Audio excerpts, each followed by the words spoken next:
Singer-songwriter and seven-time Grammy winner Carrie Underwood is quite simply one of America's biggest music stars.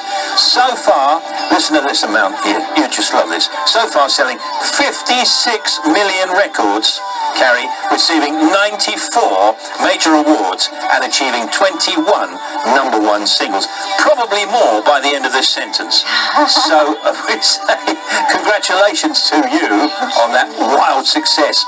Since winning American Idol, and that's the thing about your incredible career, I mean, I think you would have made it anyway, but that was in 2005. You've had the fastest selling debut country album of all time, the best selling country album of the last decade, and has continued to break records and win awards. Did you ever think that it would come to all of that? Set yourself back, say, I don't know, before 2005. How did you think it would all pan out in your career? I mean, I honestly didn't envision a career, per se, in the music industry. I was going to school for journalism, and I wanted to work in the news. And I always kind of pictured myself in Dallas, and really have no idea what I'd be doing right now.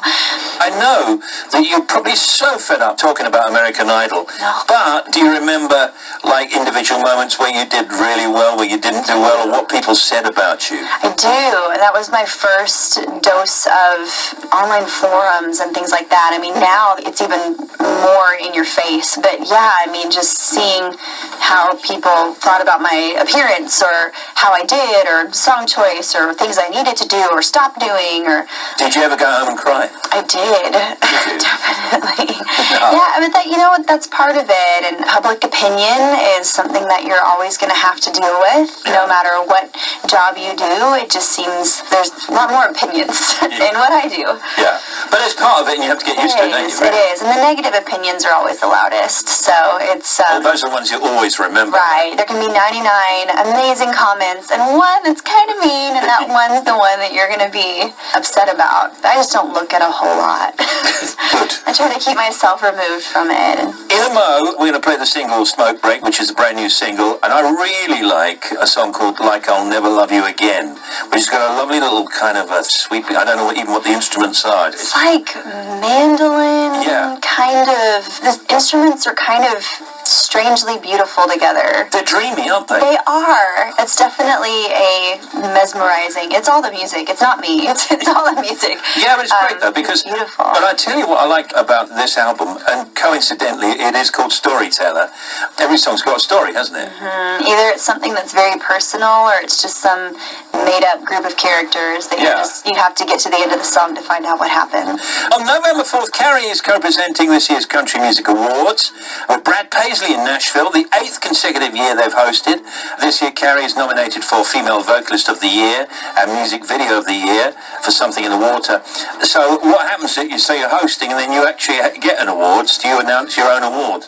No. They do that whole awkward thing where they, like, make you stand over backstage and, like, shove a camera in your face and you're just standing there all by yourself. Yeah. You're like, well, so-and-so's had a really big year. I know they're going to win it. So you just have to stand there and, like, try to lose gracefully.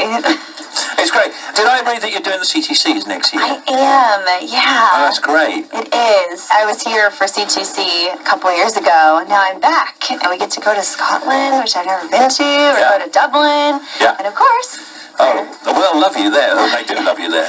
Now, let me just refer back to the album. The album is called Storyteller. I'm going to play that track, and then I'm going to play the single as well. But on the rest of the album, tell us what people will get.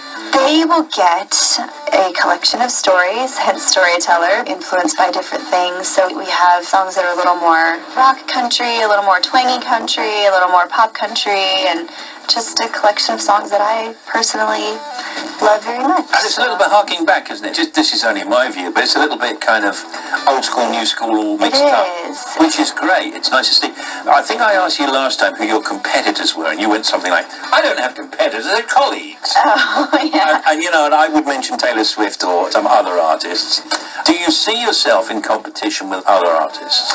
I'm a competitive person, so I'm like, okay, when this album comes out, like, I want it to sell like this much, and I want to do this, and I want to do that, and it makes me happy when we have a number one. I'm like, yes, we win. Yeah. So as far as people being in competition, I mean, I feel like there's a lot of space, especially for females in country music right now, so kind of occupy our own areas. Carrie Underwood's new album Storyteller is out now, and the single Smoke Break, which is coming up under our voices right now, is available as a digital download.